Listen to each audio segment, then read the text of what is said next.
That's a go. Thank you. We're good. Okay. Thanks, Alice. Welcome everyone to tonight's meeting of the Southwest New Brunswick Service Commission. We're going to call the meeting to order, and I guess I need a declaration of quorum, and I'm pretty sure we got that. Yes. Yeah, thanks for that. Any conflict of interest declarations that need to be made on the agenda discussion points today? No, okay, thank you. Adoption of the agenda. I guess everybody's had a chance to review the agenda. If there are no questions or comments, can I have someone move that they be adopted as presented? Thanks, Winston. And Sam, yeah. All those in favor signify by saying aye. Aye. Thank you. Adoption of minutes of regular board meeting August 25, 2022. If you've all had a chance to review them. Any comments, discussion? If I can have someone move that those minutes be adopted as presented. Okay, Wayne, and seconded by Heather. Okay. All those in favor signify by saying aye. Aye. Aye. Okay, business arising from previous minutes, local governance reform update, Hollis. Okay. Should be a report in everybody's package. Won't read it word for word, but there's a note there that Rhonda was going to host a public safety committee meeting. We actually had that meeting. So I just wanted to report back on that. It was went quite well, so we've got a pretty good foundation for forming our public safety committee. Community development, we've had numerous meetings with them. I've met with Raymond and transition facilitator and myself have met with Raymond, and then we also had a information session with their stakeholders. If there's any concerns or questions, anyway, that'll be moving along, and we expect that to happen in November. I don't see any roadblocks there. Regional transportation falls under, for us, falls under that kind of one and the same. For us, that's Alride is the main one. ECW also has their Project Village electric car sharing, which is another transportation initiative in our region. There's going to be more discussions about transportation coming up. Economic development. So not a lot of movement other than the decision that it will be an internal hire, and then moving forward with the plan that we discussed previously. The question mark is really going to be around the committee that guides economic development. So where we have landed is the mayors, if they are interested in it, plus some representation from chambers of commerce and the at-large stakeholders, probably from the business community, plus OMB, ACOA, SNBSC. They'll be invited. So we should have a pretty strong committee there when we end up. Tourism promotion, again, it's going to be internal. I've discussed this with this group previously. So the three kind of plans there is our first data gathering. We're going to be able to get going on this early because I've got confirmation that we'll receive funding for anything we do this year in that space. So that will hopefully give us the savings on the plan for next year. Hoping to get going on that in November. And that committee, we still have to work through restructuring. And it'll be the same committee as the sport, recreation, culture, infrastructure cost. In our region, we haven't really identified a single regional facility for a variety of reasons, but we are still working through some policy changes for 2023, and then in 2023 we're going to have a more comprehensive look at what is working, what isn't working, and what's going to work better for our region. And I believe that is it. Was there anything else, Ken, Anthony, you want to add to that? Yeah. Well, there's one thing. Tomorrow, of course, at 9, thanks to you, we're coordinating a meeting with the CAOs and clerks for the region to have a discussion, because we're getting some questions on the mandated services and also on the budget. And also in a discussion I had with your member, Glenn Hawkins, we were looking at having there wasn't much during the budget. So on the 3rd of October, looking first during the week of the 26th, but Hollis is going away for most of that week. So on the 3rd of October, we're going to have a meeting of the transition committee, and in addition to the mandated services, see what we heard from the area on the budget. So that's all I would have to add at this stage. Hollis? Okay. Okay. My report. Okay, thank you, Hollis. Any other questions, comments? Yeah, it's Maurice here. Just, has it been announced officially that Hollis is the CEO? Because it seems to me if it has. It has not, but I was gonna mention that. Oh, Here, sorry, but, I didn't mean to steal yeah. your thunder. Sorry to take away No, your no. thunder. Go No, ahead. we might as well talk about it right now, just to let everybody know, Hollis is now the new CEO for RSC 10, so just congratulations on that. appointment. Congratulations or condolences. Yeah, Yeah. or condolences, yeah, could be either one. But yeah, sorry, congratulations. Yeah, well, of course, one of the things that means is that I'm taking out the executive director salary out of the corporate budget, so our budget is reduced by at least that much. Yeah. Previously, because we had good salaries. That'll be cheaper. Yes. I was the cheap option. Yeah, you're the people. Cheaper. Questions Yep, questions, comments? on the community development thing, where this person's going to be, what's the term of employment for Mr. Funk? Like, what's the employment arrangement, I should say? Well, I haven't signed the contract yet. Okay, so is it a contract, like a term contract, or is this person For all of our new, our new additions, they are, yes, it's a. I'm thinking 1-year contract, contract, renewable. renewable based on performance? Okay, and then, Same for economic development. okay, and on the economic development one, is there any movement on the funding agreements? No, No movement on those yet. not yet. Okay, Same with tourism. We've been chasing down THC for possible funding, but I have no word on anything yet. okay, and then on sports and recreation, just, you talked about, Ken, we're talking about policy changes, so what policy? Well, because of the change to municipal boundaries. Yeah. That's necessitated. Next year, we're gonna have a look at that because.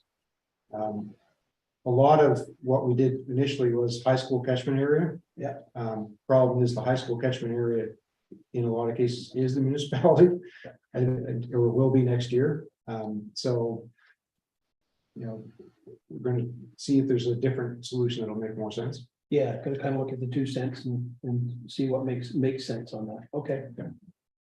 All right, that's it for me for now. I have one question. Certainly. Community development, we just went through a budget exercise yesterday, and our entity is going to be charged an amount. It's not very big, it's maybe $15,000 or $20,000 per year. In the next budget, we put the money in. And everybody had some. I guess they were not quite sure what is what gonna be receiving out of that money that we are putting into this. So what we're doing is we're adopting vibrant communities essentially within the fold of regional service division.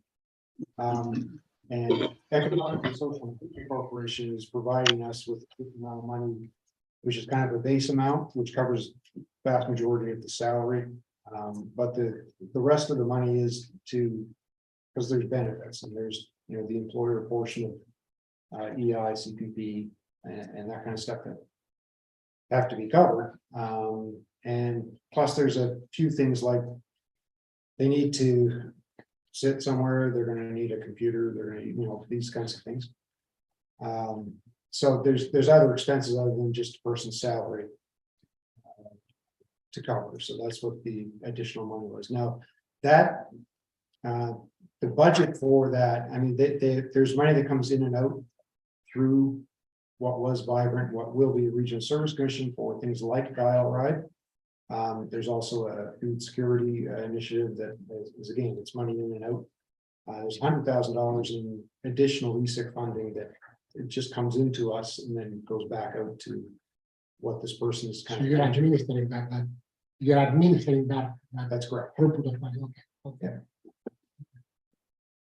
Glenn? Well, I guess my question kind of goes along with John's. There's a lot of new services here, you know, and some of them are fairly expensive, whether it be recreation or economic development, but is there service level agreements? Is there like, you know, what is the level of service that areas can expect from these services?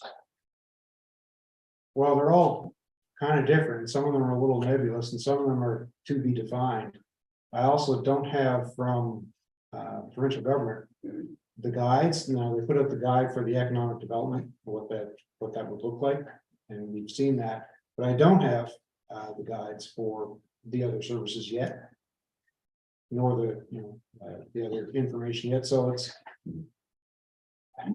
hard to define at this point. No, I understand it. It's been hard to make a service level agreement, but in the future, there really has to be a service level agreement of some sort so that, you know, people can go back and say, well, we paid this and we got what we said we were gonna get and we're happy, or we're not. Well, Mr. Dunning had said on the meeting you and I were at with him that the government was going to develop performance criteria and KPIs for that. Yes, I mean, there's things like, you know, planning and building inspection, right? You know, well, can we inspect, you know, a building permit in a week or a month or a year? You know, Yeah, Jim? Under the economic development, it says all 6 mayors will be part of the economic committee. But aren't there 7 mayors? Yeah, actually? that's And there's also the rural district. Are we going to get a seat? sure. We'll have it be added. We'll have it be added, Jim. Okay.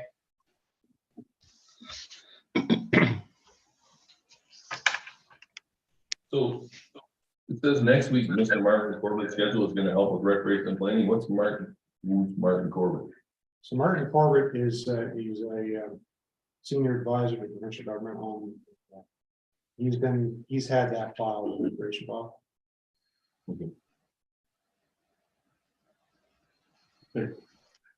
Question on the public. Sure, Sam. Yeah, Oh, sorry.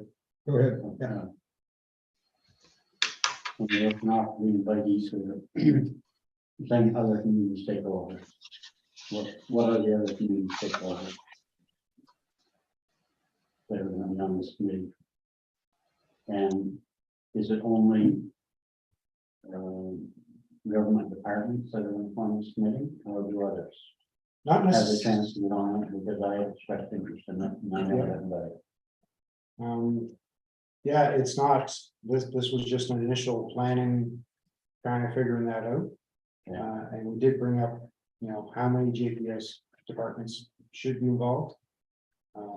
I think fire marshal should be obviously part of it. Yeah.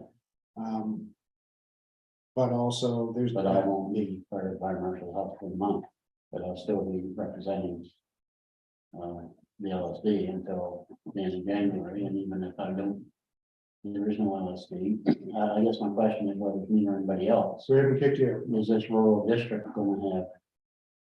Yeah. Yeah, okay. So we can talk about that later. I was just curious because conversation I had with somebody else yesterday indicated that there's going to be no public members on this committee. So mention that later. Yeah, again, nothing is completely defined yet, but and we just had the one talking about who should be involved. Like, for instance, we talked about ground search and rescue. The ground search and rescue is not a public safety. But should they be involved in our public safety committee? Probably, So like for me, if they want to be. the way it stands right now as a board member, I can't be on the committee anyway. According to what you have in your invite to this meeting, we'll learn there. Right. So there'll be, we can have one board member, that's possible, so, but when I retire, then I'm not gonna be part of public safety anymore. And I do understand that you would want probably a primary contact there from the fire marshal's office, it's actually working there, but on the other hand, you know, if somebody else has some expertise over the years that was gained that could be beneficial to the committee. So, you know, we're still. We just don't want to get lost out in the country there. Yeah, And let some. well, it's actually kind of a good point to bring up. It's leads to kind of a bigger question. The bigger question is about the committees that happen next year. So, Yeah. I'm not dictating anything here, and I really want the board to kind of. But what I've sort of guessed at is that, so next year, there's going to be a board of 8, 7 mayors and 1 rural district representative.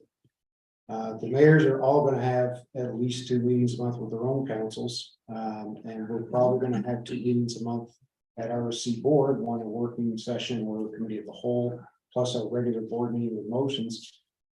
I don't want to place a lot of expectations on board members that they are on every single committee and stuff too, because I mean, your entire life would be nothing but regional service commission and municipal council.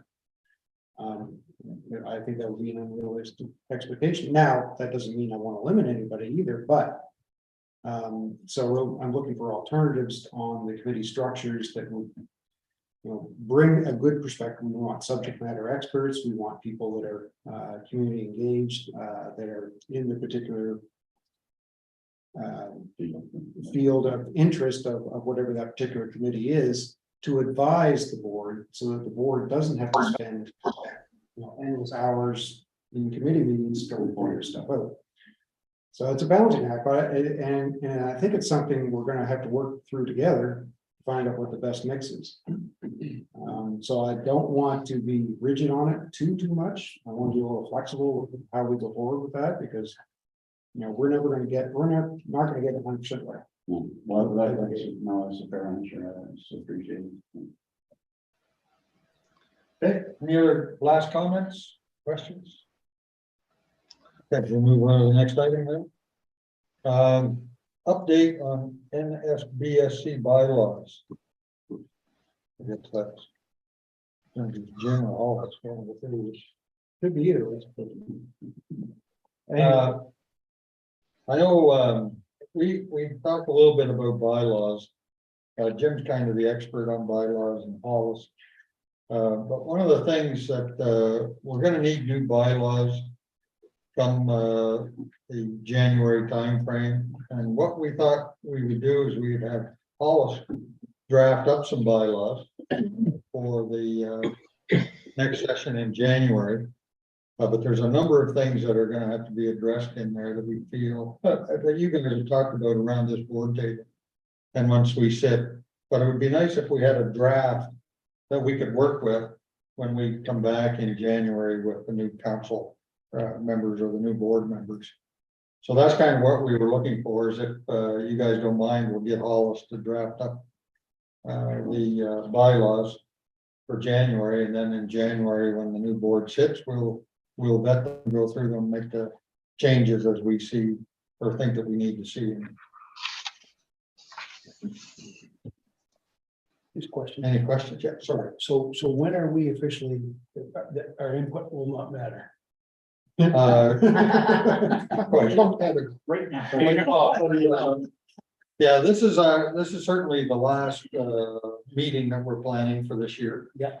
The board, let's see, the elections take place on the 28th of November. And the writ will fall roughly 6 weeks ahead of that. So no decisions really are made by municipalities or after that writ is dropped. So really, you can't make any decisions No, here I'm not either. looking for decisions, I'm looking for recommendations and input.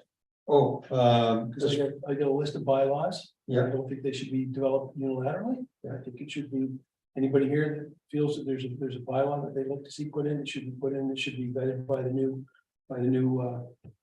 board. What's the new board's elected? well, I sure don't have a problem with that. Yeah, so if you have suggestions that you can put forward, Yeah. love to see. And that's the same with anyone else. We'll have Hollis draft them up, but if you have any ideas as to what you want to see in the bylaws. You've got some pressing right away for prac, Okay, because there's people that are gonna be gone in January. You aren't gonna have the mechanism in place to replace them or whatever. And there's gonna be 3 of us gone off that prac. And one's supposed to be off this month, but it wasn't advertised, it was supposed to be advertised 3 months before person was off. Or someone else come on.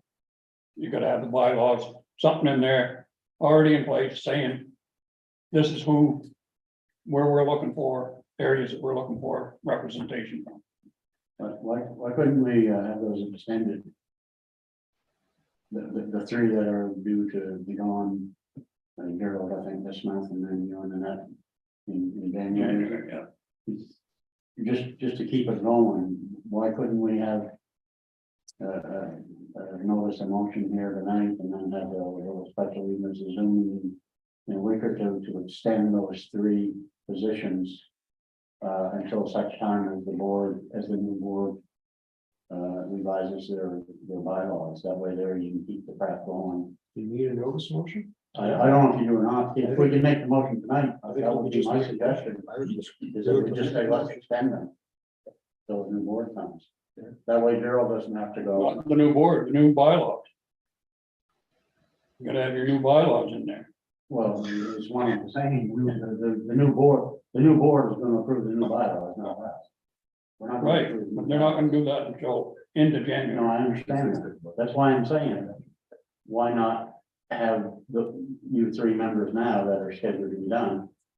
Why can't we vote tonight to extend your terms For 6 right months. now for 6 months or until the new board deems otherwise? That way you can have continuity in January and February if there are prac files to do. You do. I can't see why not. I'll make the motion to extend those members for 6 months. Second. Okay, all those in favor signify by saying aye. Aye. Aye. Easier.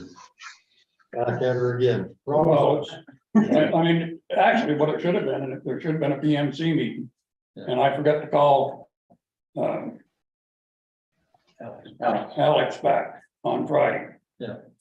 And I was gonna talk to him, I was gonna get him to contact Hollis and find out if we had to have a PMC meeting in order to do something. No, I think that's a good idea. That way Yeah. we're still covered. Yeah, you still have continuity in January, February, and because even if you went by the bylaw now and advertised for 3 months, then in 3 months, we're not here anyway. No.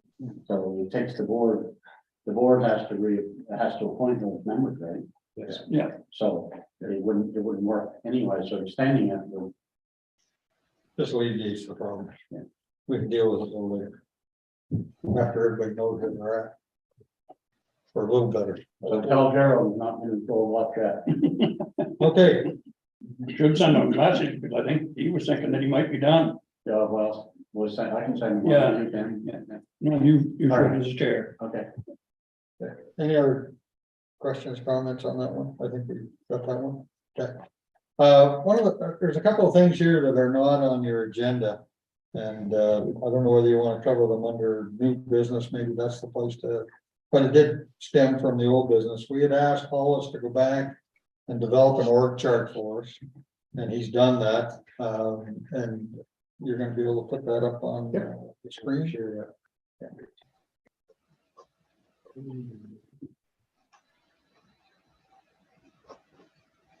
So, thank you, Mr. Chair. This is the organization chart as it stands today. This is where we are. And what I did was I took this and then I did a version of what it's going to look like next year. This essentially hasn't changed, other than our planning department's changed a little bit over the past couple of years. Our solid waste has been the same. Let's see. Next year, so this is 2023, and the ones you see in yellow are the additions to our staff, the new people. So, and you'll see that the line shows that I ran out of room because of all our new mandates, but each one of the mandates and then the people under it. Under recreation tourism, that one is not yellow because that's going to be a continuation of a position of the person that's already here. Economic development is a new coordinator, community development, and also the transportation file is the community development coordinator. And then the other additional one is administration, so that's a administrative assistant, which is a corporate employee, meant for those services and corporate as well. Is the funding model changing at all for tourism and recreation? Or is the funding model changing? Because when it was just purely recreation and it was it not funded through grants, it wasn't funded through our budget? So the timing is interesting on this because yes, we had a 4-year agreement with THC for the recreation implementer. That actually ends in October. So making this transition in November to this actually, I can find funding to cover us for November and December. That additional funding, and then next year it's funded through whatever grants or other agreements I can find or the budget that I. Yeah. So the solid waste, the numbers are the same in 2022 and 2023. Wasn't there money in the budget to hire a person in 2023 budget? For what? For solid waste, new employee? Wasn't? They're already here. You already hired. They were vacant. They were positions that were vacant, that were filled here, but just not at the time. Yeah, they haven't added many bodies here Okay. the last 4 or 5 years, a few, I think. But then planning's the one that's gone up. We've had, Yeah. we've had some, like the positions are the positions. I mean, sometimes there's a couple of different people in because we've had some attrition and things like that. I'm expecting we'll probably see a little bit of attrition over the next little while too. But again, those are just, the positions are the positions and they just get, like we have so many landfill tech 2s, we have so many landfill tech 3s.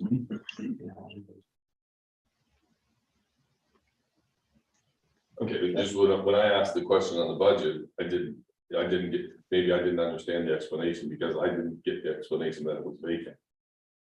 The only thing I was told was that we should have hired a long time ago. I didn't, so that didn't tell me it was vacant. Sorry about that one. Yeah. Sorry. Yeah. John, Yeah, I have a question, so I can understand the future, I suppose, the next chart. So say for recreation, I understood that the fee for recreation is 2 cents or whatever it is. That is, it's a kind of a flow through type of money, like the money is coming to the service commission and then come back to the communities for. So is there any extra money? Extra inputs? Yeah. So there has been right up to this point. And I'm looking for more. But no, this is budgeted as in order, the recreation, there's a portion of the recreation budget, there's a portion of the tourism budget that are in there that covers this person. Okay, So 705,000 is collected for recreation and 638,000 goes back, I believe, so you keep like whatever is 10% or 68,000. for internal. Well, some of that is our corporate allocation. So we take our corporate budget and we allocate a piece of it to solid waste, a piece of it to planning, a piece of it to recreation, a piece of it to tourism. Our corporate budget has no income. So it's just an allocation that we set out there. And our corporate budget includes things like my salary, financial salaries, certain, the cost for all of the corporate management part of it. So we portion that out to each of the lines of business, if you will. Well, that question came up in the meeting that we had, the budget meeting that we had yesterday. About, I mean, we knew about the 2 cents and they were not sure why we pay them if it comes back. like essentially we pay to the service commission and there is a portion of the corporate cost, and then the money goes back. This how it is. And the portion that you're actually keeping out of this 2 cents, how much, you know?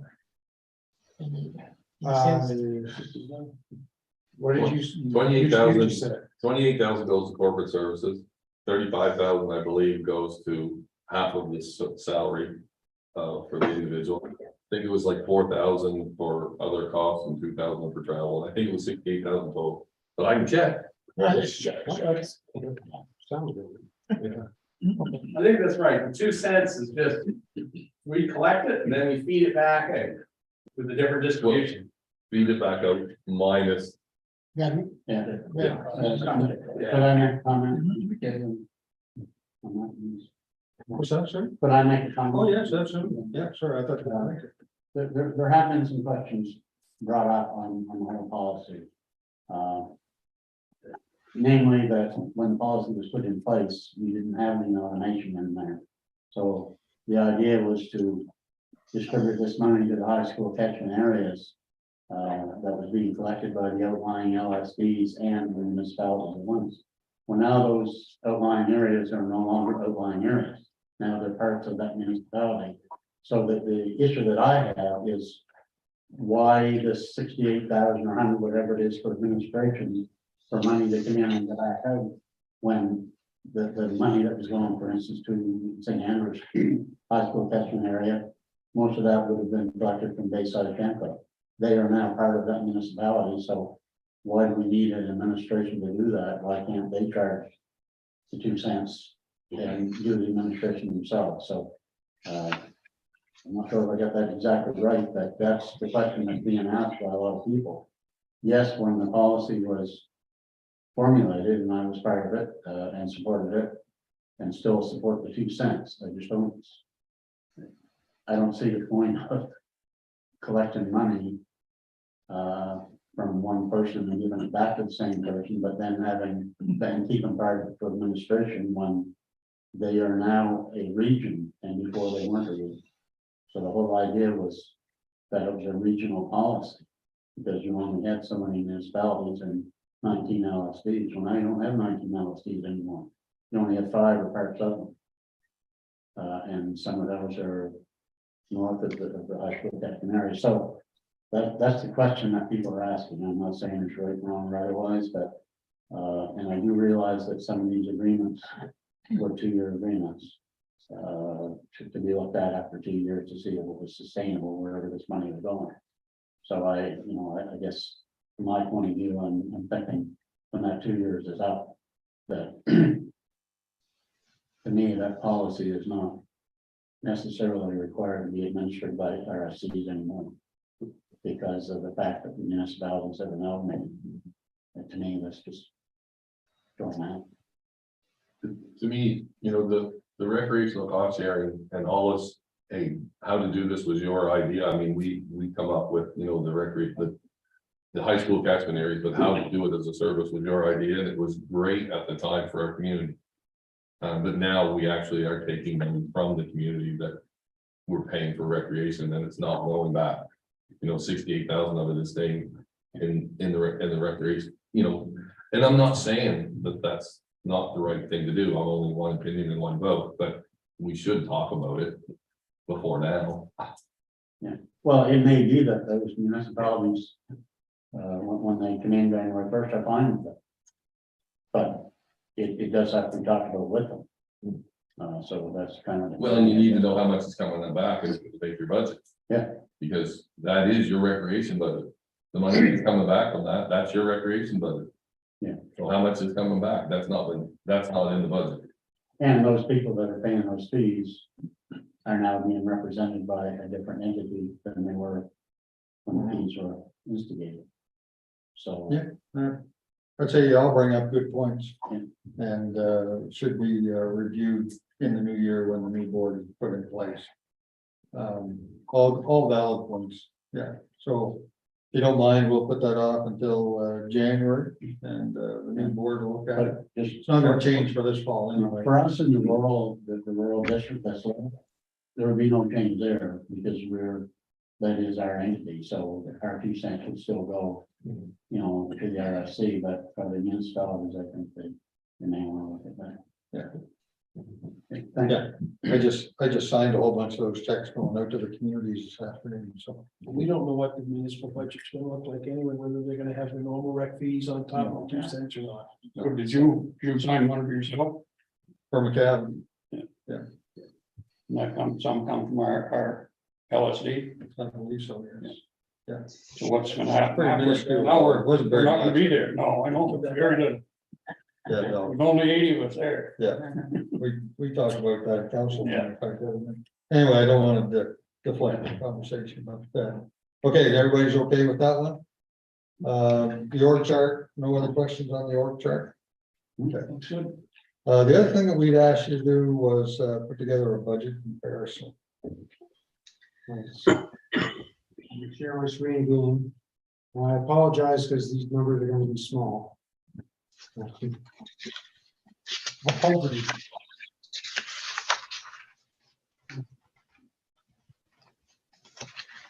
See if I can get that number again. Basically, it's,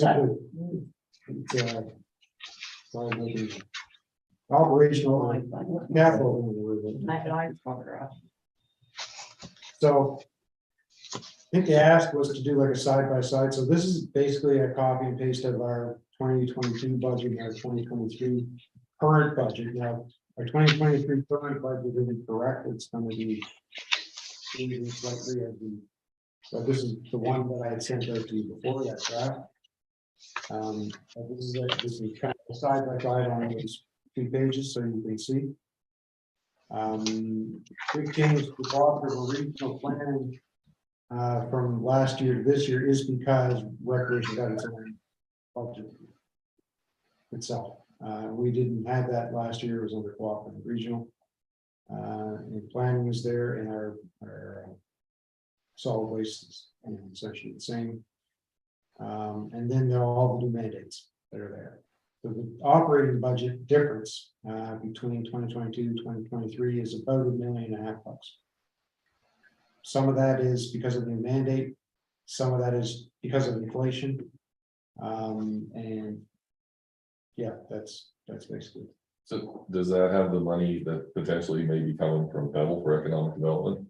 No, none of that is in there. So the budget itself, like the 2023 budget that I have, is not the final budget that I'm going to submit because I don't have those figures yet. So will it, if you get the money? It'll be less. It won't be any more than this, put it that way. It'll be less. But it won't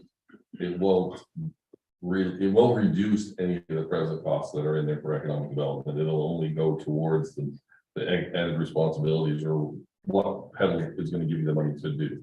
That's Is that correct? That's right. I don't know if there's any questions on this. It became a lot more complicated this year, as Mark can attest to. But yeah, that's what this is a literally copy and paste with the 2 budgets. Any questions, comments? Got a question. I'm still not Go ahead. straightened out on that money that come back from the overpayments for the or for the surplus, closure fund, post-closure fund. the surplus. Yeah, Yeah, so that went into the budget. yeah. How's it go into the budget? What I'm asking. I'll let Mark explain. He's better at this than I am. Okay. So when we adjusted the closure liability, that created a surplus in 2021 of overall part of it, plus other operating surplus. So we had about 874,000 of surplus in 2021. That because of the budgeting process, the second previous year surplus comes into the budget this year. So that's included in as a revenue in our budget. It's included in it, but I always thought it went through finance and audit committee to approve where that money was gonna go. Oh, Well, the revenue has to show, that's that part of it. But whatever it's spent on, that's part of all those things in the budget. Like, you know, we're building a cell or buying equipment, could be used for that. It's, Fine. But it has to remain in the solid waste silo, that's right? it, all the way silo, yeah. Okay.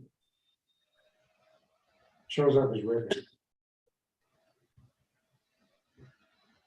When you say you adjusted the closure fund criteria, you decided you needed less money than.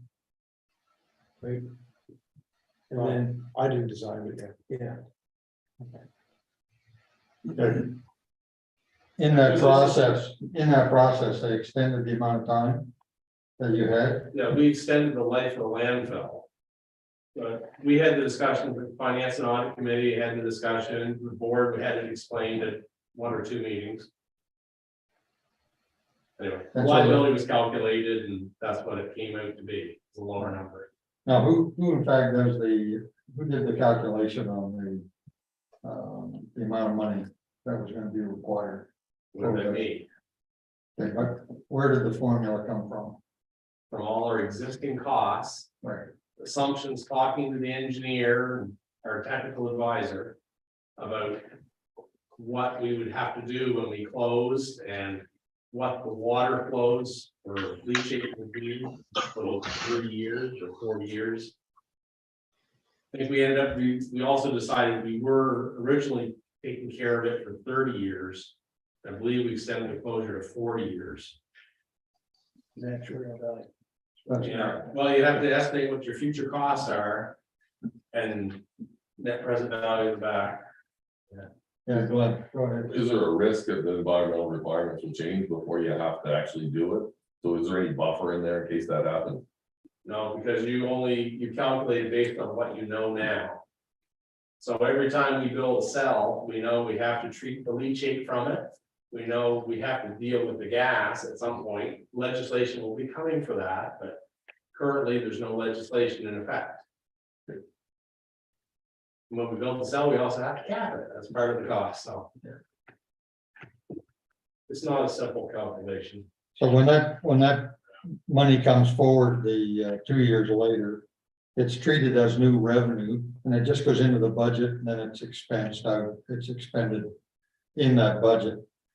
So I mean, you don't, it's that $500,000 or $800,000 that you're coming into revenue.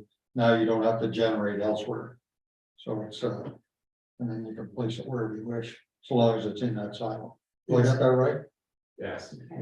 So it's the reason our tipping fee didn't have to go up. Really, what it kind of boils down to. Yeah, we're one of we, I think, are the only RSC that has not raised tipping fees this year. Some of them have gone up quite substantially. But fortunately, we didn't have to do that to raise income, so. Part of the problem with that closure stuff is that there's no standard.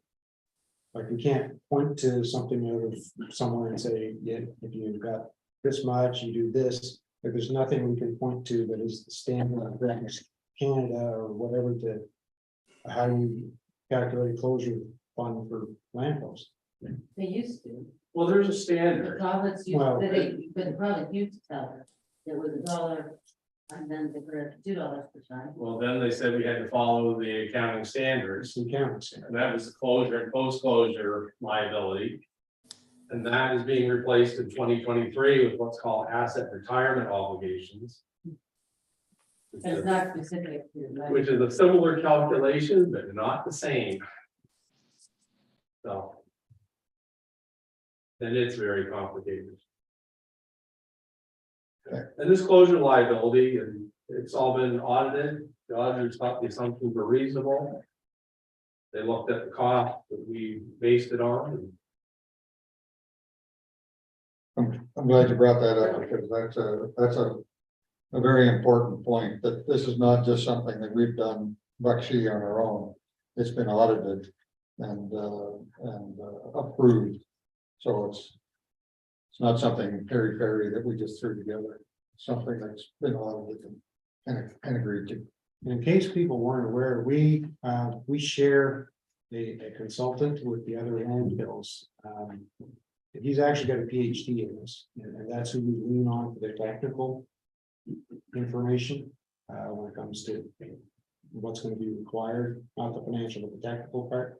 That's what he does. So, yeah, it's complicated. But, I know Mark fought with it for a long time. Any other questions, comments on the comparisons?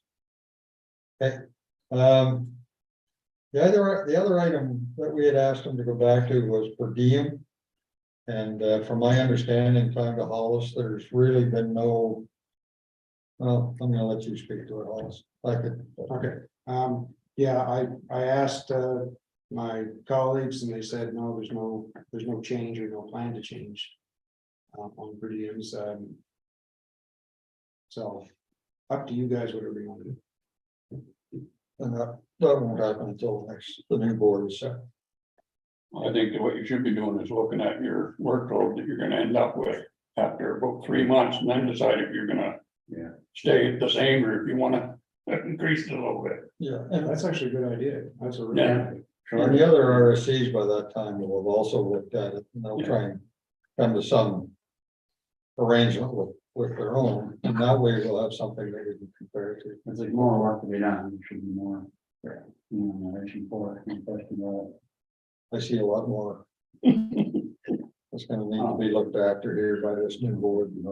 One thing you could consider, because of the amount of meetings that the mayors are gonna have, is maybe adjust the bylaw slightly so that maybe deputy mayors are completely interchangeable, not just if the mayor can't make it, then, right? So you're spreading it around a little bit more. Yeah, you could do that too. Could even include your deputy mayors right into your board. So alternative, but the other alternative. The mayor doesn't make any intended alternative. Yeah, Yeah. have all of this now. But if you put your mayors and your deputy mayors in there, then you've got somebody to share your workload. Well, on committees and stuff. the other thing we consider too, when it comes to, not just the board, but the committees and things like that. It might be possible that municipalities might want to designate one of the council. No, it should be up to the mayor to decide whether he wants the deputy mayor or somebody else, not us. No, but on a committee, right, if they Oh, yeah. want to be involved on a committee, doesn't always have to be the mayor that does all of it. Yeah. They might appoint, a certain council. Right. Or does. But, you know, in the case of the public safety committee, we now have a CAO in the area that had a municipal police force in Nova Scotia and has a lot of experience around that and knew how they set up. So anyway, it might be the CAO that's the best person for that. Yeah. I think. Yeah, I'm like you guys, there's gonna be a lot to it, and each municipality is gonna have to make their decisions as to who they want representing here. Yeah, okay. I don't have anything else under new business. Does anybody else have anything they'd like to raise under new business? Okay. We'll move on to committee and staff reports, health committee report, John. Yes, thank you. We had a big pause since our last meeting that we had back in December or January. So we decided to bring the new executive of the Horizon, primarily the CAO Margaret Melanson and one of the trustees, Dr. Suzanne Johnston, for a meeting in St. John in St. George, and basically we used the opportunity to actually brief them on what we have been doing with our own committee at NRC, and some of the information gathering that we have made with regards to some collaborative clinic models that they have tried in other parts of Atlantic Canada and what experience they had, and also try to get from them what is the direction. We all seem to know that there is a problem with doctors in our communities. We have a huge void of family physicians, and it's getting worse. And the most interesting thing that came out of it, and Mayor Anna Kekin was there also too, was that we learned that there was another committee, community-based, who has been driving some initiatives for filling up some of these doctor positions. And that was a surprise for many of us. It appeared to have been a surprise for the Horizon people who were there.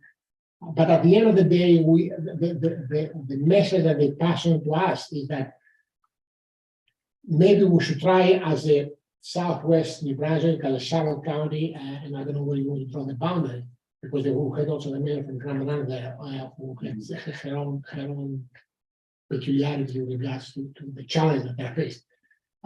They say that they should try to have an effort to speak with one voice as to what our needs are and how best they can be addressed.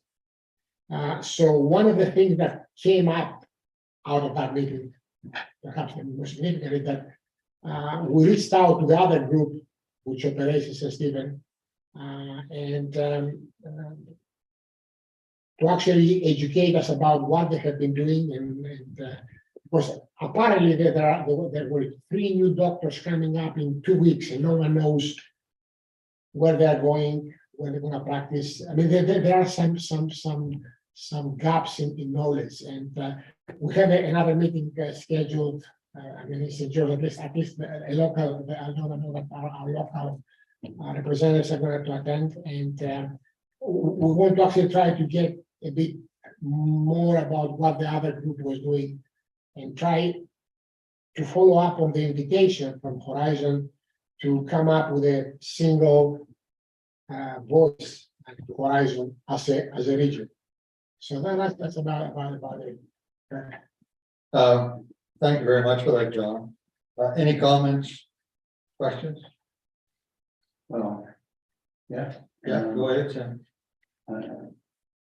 I think some of us knew when we appointed, our committee and gave, and allocated $25,000, but there was another committee in place because it wasn't mentioned. So my only question is, if you're gonna have one group, and I agree that it should be one group, it always should be one group, but we just said 25,000, does the other group have funding as well, or, that is another aspect of it, because some taxpayers are saying, healthcare is a provincial responsibility. How come we've got, 2 groups here that we may or may not be funding 25 grand? So it may sound like a bit of a short point, but that's what it is. It's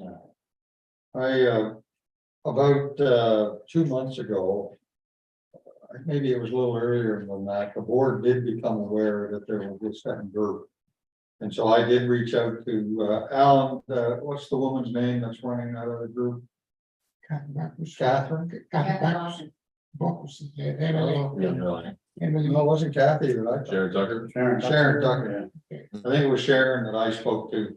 Yeah. And she was quite interested in what we were trying to accomplish here. And she seemed quite open to the idea of amalgamating the 2 groups. It was just a matter of who took the initiative to make those 2 groups get together. So certainly, I think the board was aware that this other group was there. And when I had spoken to her, I knew that they were trying to hire, or they were close to achieving the opportunity of getting 3 new doctors to come into the area. It hadn't been finalized, I don't think, at the time when I was talking to them, but that's good if it is now. But that's about what I had on it. I still think this board needs to get together with that group from St. Stephen, and we need to amalgamate our efforts. We'll have a meeting next Monday. The idea is to actually first of all, get some more concrete information about these 3 doctors that are coming. Yeah. I do not know what they're gonna be practicing, for example, I mean, if there are any arrangement for them. Work like collaborative. Something else is thrown in the table, but nobody knows what it means, because collaborative practice normally means some sort of infrastructure being in place to accommodate the collaboration. And these are some of the things that they claim that they have been engaging in, but no one has said what that means in terms of practical, putting something in reality. You know, there's a clinic, there's a data management system. These are the kinds of things that I'm hoping that on Monday maybe get some more information from the other group. Who's all invited to this meeting next Monday? Well, I have put the notes out to all the members of the health committee, Board here? of the health committee. Yeah. I wasn't able to make it to the last one. I was redoing my daughter's kitchen down in Halifax, so. It was quite a honest and open discussion. In fact, very informal. Good. A lot of things that they have said are you know, that, like, for example, you know, I mean, I know they're doing their own organization for hiring, but there were other people who had questions about if a doctor is about to retire and finds another doctor who wants to take on the practice, is Horizon plays any role in actually making this transition easier or more difficult? Because there is a possibility that Horizon may have changed the rules over the last 25 years of the doctor practice. So when a new doctor comes to take on the practice, they say, oh, no, you cannot continue doing that, you may have to do extra things. Right. So, and Did read that. pardon me? I read that in there. Yeah, so these are something that still reserve some clarity, you know, and but yeah, there's a meeting on Monday, 6:30, St. George, and I'm gonna make sure that you receive an email. Thank you. Check that. Yeah. Very thanks, John, to be nominated, just make that last, because otherwise. We're spending $25,000 to be in competition with another group. Yeah, and certainly that's not the intent. No, I know it's not, but that's the way it's gonna. I don't think that will spend that money. No, it doesn't. Well, no, but it's there, it should be spent, but it should be spent collaboratively with both committees. Not separate. Okay. Okay, thank you, John, for your report. I don't think there's any other comments, questions. I don't see any hands raised. Executive Director's report. Paul's. Thank you, Mr. Chair. I kept this one short. So solid waste is doing exactly what we want it to do, which is grow ever so slightly year over year. No major events or hiccups to report. As far as landfill goes, our cell is, I believe, complete. It is. Are we in it? Yep, we're in it. We're in it. They're picking and choosing what they put Yeah, in, because they're still on right on the line. So. yeah, our first layer on the line, we will jam a lot of sharp stuff. We've got a couple hundred ton in from Monty underground services, old wooden culvert, Oh, yeah.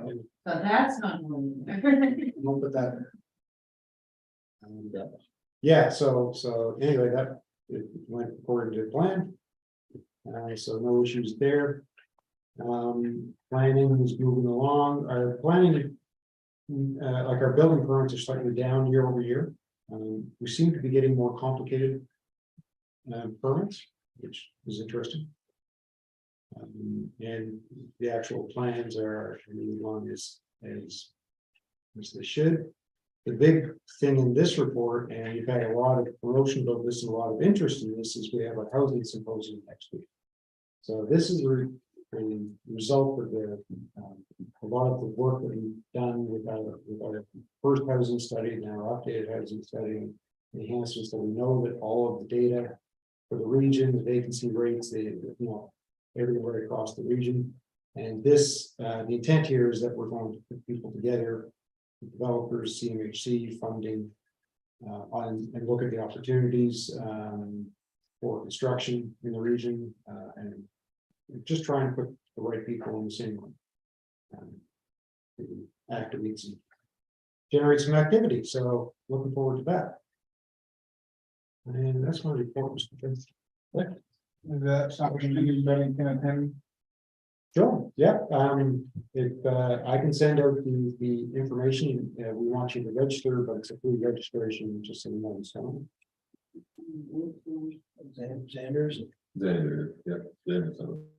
Week from It's Thursday. today. It's Friday morning. Yeah, Friday's now gonna be holiday next week. Any movement on the, what, that we? Somebody have for $1 across from the office? Wall Street. Yeah. Moving on that lot and any plans or? Project's not going anywhere. Good, sorry. Did we give a time limit on that? Yeah. What's the time limit? It was an 18-month thing, but they haven't taken, we haven't transferred it, so. So maybe you'd be looking for somebody else to take over that. To reissue the RFP. Dennis, you had a question? Yeah, I just a quick one there on your waste reduction, is that up or down from, Slightly down. down a bit? Okay, just wondering. Just on that too, on waste reduction, so I know that in the past, there's been a lot of interest in the PPP program, Recycling B and recycling thing. We've had a couple of conversations. Or they've had a couple of presentations lately about that program. There's a company called Circular Materials who is going to be the brand representative. It's not clear if they're going to be the brand representative for everybody or just some. But they wanted our feedback so they could make their proposal to Recycle NB to move ahead with this. We're still looking at 18 months before anything happens, probably. And what that is, we're not sure. It could be as far as they just do the recycling, but they do everything from the collection to the, and we just get out of that business altogether. Or it could be that they pay us to do what we are doing now, and we change the materials, or maybe something different. But I don't, it's a slow moving thing. But there is some activity happening in that space, just so we're going to. Hey, John, you had. Yeah, I have 2 quick questions. The first one is you mentioned that things are getting more complicated. Is that another word for more controversial? With regard to planning? No, more complicated buildings. Yeah, More complicated buildings. buildings, yeah, so, yeah, Like what do you mean by that? well, more commercial, less residential, more, Okay, okay. As the commission picks up more towns and cities, they're now getting into more commercial buildings, so. A few years ago, all the planning commission did was the rural territory, rural areas, and it's mostly single family housing. So now if they're doing St. Andrews or St. George and there's something in the industrial park, that's what we mean by more complicated buildings and plans as opposed to just a house. okay. The second question is, and that actually ties up with the motion that comes after that. As the load decreases significantly, I mean, there are a lot of people who are foreseeing almost like a shutdown of new construction for a while because the interest rates are going up, and we already had in St. George a developer who backed off an eight apartment unit because the interest rates are now too high, so I want to wait. So I just wondered how you manage this reduction in permits basically in the next year or 2 years. Is there any thoughts about how that's going to manage? I've thought about this a lot, actually. Yeah, it's an interesting one. I'm thinking like you, that things may slow down next year. I don't want to make that prediction, but they may slow down. So we have in the building inspection department, we've got 3 people. And when we're super busy, we have 3 full-time people. When we're not so busy, we have like 2.5, because one of those people also has a job here. And we float them back and forth. But if we, I guess the short answer is I have to kind of wait and see what the workload's going to be if I need to make that permanent adjustment or not. Okay, great, thanks. Any other questions, comments? Okay, thanks, Hollis. Financial report. I guess Hollis, you're giving that one too. Well, Mark's probably better equipped to, because he wrote it. Why don't you give it, Mark? Thank you, Mr. Chair. So overall, our surplus to the end of August is $433,000. That's our first section of that page. The bottom part is corporate services, so that's all our administrative costs, so administrative salaries for the Hollis, for Claudette and myself, for the cost of this building, power, heat, repairs, all that stuff, and the board costs. Also in there, it's new for this time, we have capital expenditure from operations, and that was transferring a vehicle that was at the planning office to corporate, so it's going to be used in all the new departments. And even with that addition, we're still just right on budget at this point. Next page is the summary for solid waste. So tipping fees for members, they're pretty well right on budget. And your little fun fact here. So the municipal solid waste is the tonnage year to date is actually down 0.59% compared to the previous year at the end of August. The business waste is up 1.3% compared to the same period.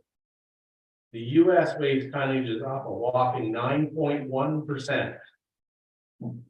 And Western Valley, for some reason, is up 10.4%, but they fluctuate their waste delivery, so we get a lot of front end loaded. So then it'll just drop off till the end of November. They didn't come along more than something here. So during the summer when the usually come at all, you're coming to that.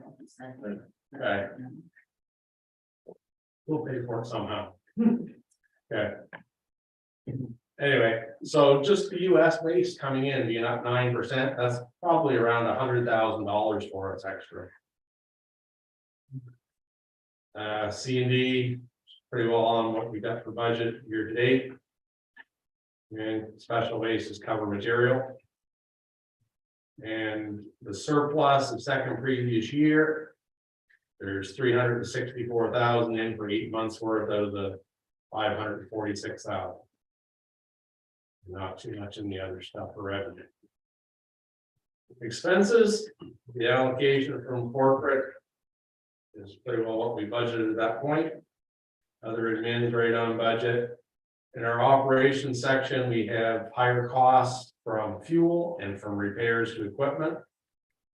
Another fun fact, our year-to-date diesel prices are up 50.5% compared to the 2021 costs. As everybody that fills up the pumps knows. And our flare, we spent 82,000 getting that up to scratch. It runs now, by the way, or can.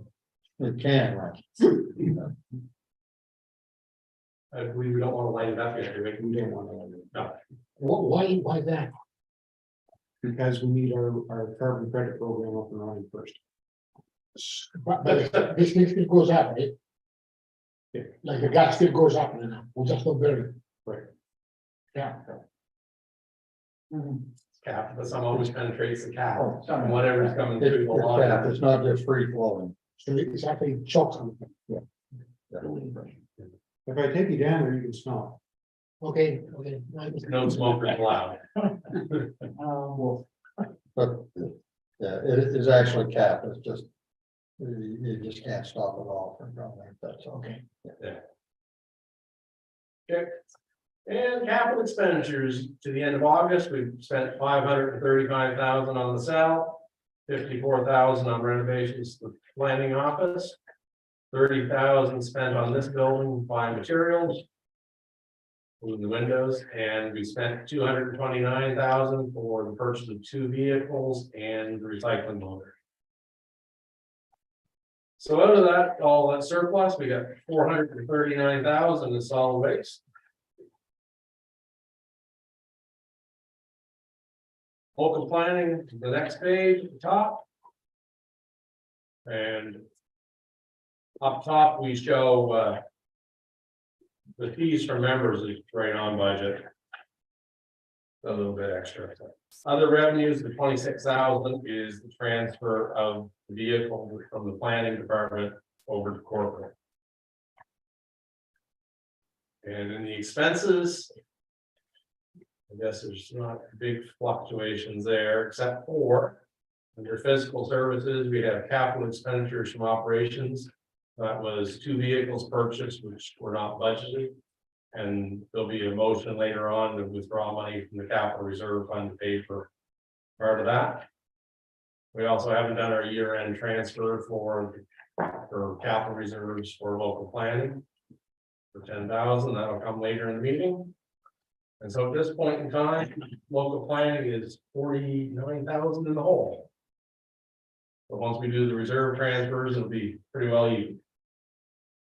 Cooperative and regional planning is at the bottom of the page. And the big change in here in the revenue, we budgeted 30,900 for government transfers. There's actually 95,000, and that is because of the housing study that we did. We got 75,000 in, 75,000 go. So the extra money is under regional planning and the expenses below, so we'll net to zero for us at the end of the day.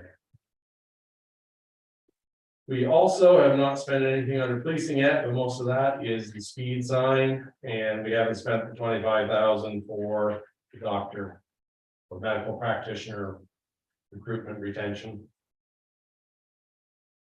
So that's why cooperative regional planning has a $31,000 surplus at this point.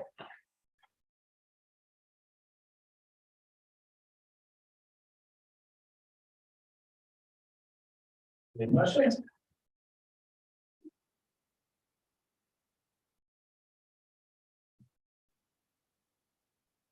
Is that normal practice to buy a couple vehicles on, put yourself in the hole and then hope to get your fuel and take it over to the capital fund? Did you go ask That's the what the commission to money- take it up first, or? That was the money, no, because.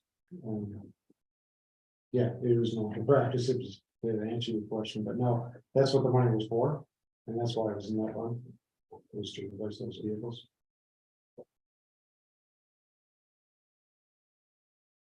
Is that the money we've been putting aside for the last few years?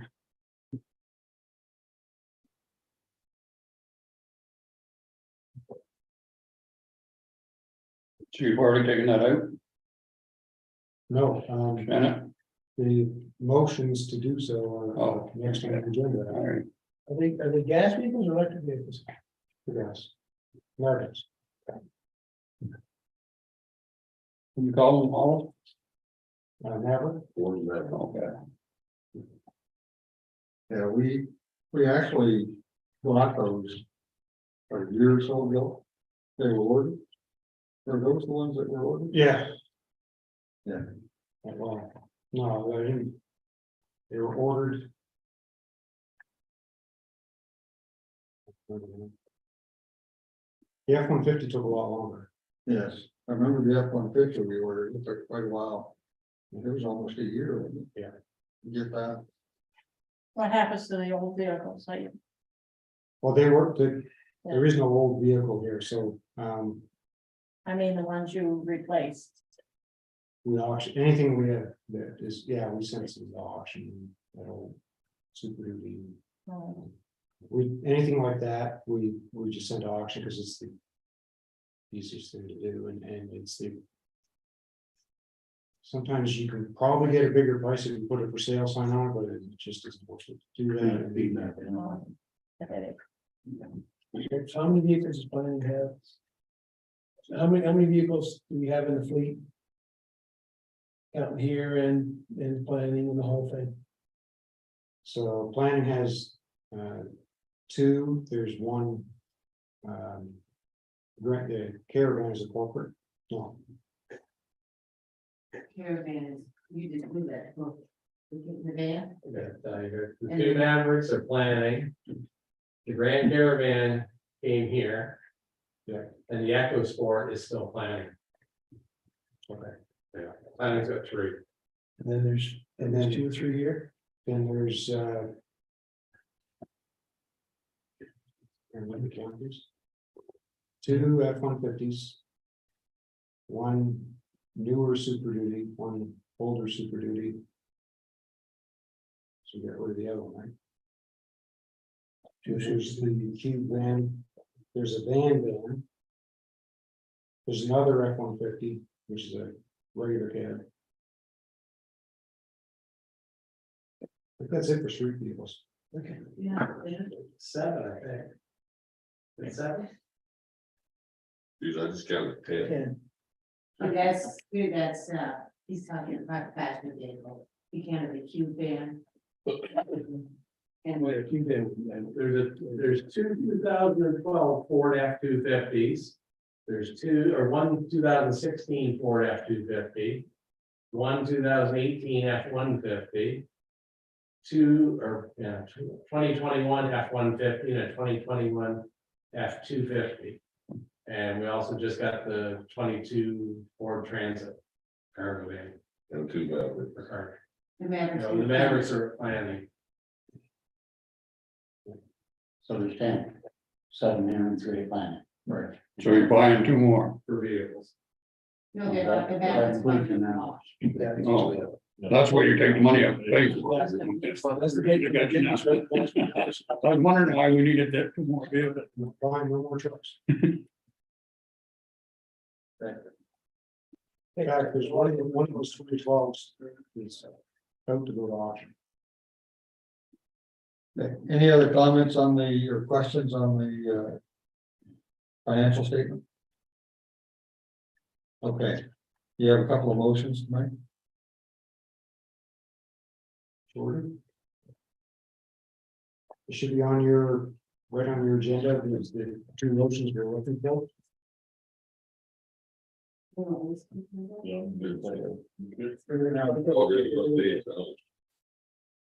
Okay, a motion transferring $10,000 from local planning service operation fund to the local planning service capital reserve fund. This transfer was included in the approved 2022 budget. Second. This moves and seconded. All those in favor, signify by saying aye. Aye. Divided day, motion carries. Motion, transfer $60,000 from local planning services capital reserve fund to the local planning service capital fund for the purchase of 2 vehicles.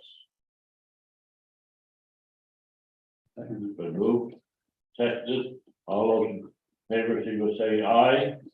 Contrary minded, nay, motion carried. You did have an A or 2. There's one A? Yeah. Yeah. Okay. Thank you. That concludes everything we had on the agenda. Is there anything else anybody wants to bring up before we go to Q&A from the Winston? I do, well, this is the Last Supper. The Bible or not, but anyway, yeah, the Last Supper, I certainly have enjoyed my time here and meeting the people and hearing how some of the other people operate. Their towns and villages and whatnot, and it's certainly been a pleasure to have known you all. And that's the best I can do, I guess. Thank you very much. Winston. Thank you. Thanks. Okay, I would also like to say thank you to everyone for this past year. I know we're moving into more of a caretaker status now than active. But I just want to thank you all for your support. It's been a very interesting year, as you're all well aware. A lot of difficult decisions and choices being made here. And then there's going to be a lot more in the new year, and I look forward to working with everyone when we get there. So I just wanted to say thank you to the staff as well. Thank you very much for all the assistance you've given us. Really appreciate it. Any Q&A from the public? We do not, Mr. Chair. Okay. Can I have someone move that we adjourn? We should thank the chef for the supper. Yes, Oh, yeah. thank you very much for the supper. I will not take credit for that, Carol. Pass along our thanks. Yes, please. Thank you. I did thank her already for the meal, but we'll pass on. Because you can taste there's a lot of work and love into that. So, well, thank you very much, everyone, and we'll see you back in January. Well, you see some. I think some of you back here. Be pretty big.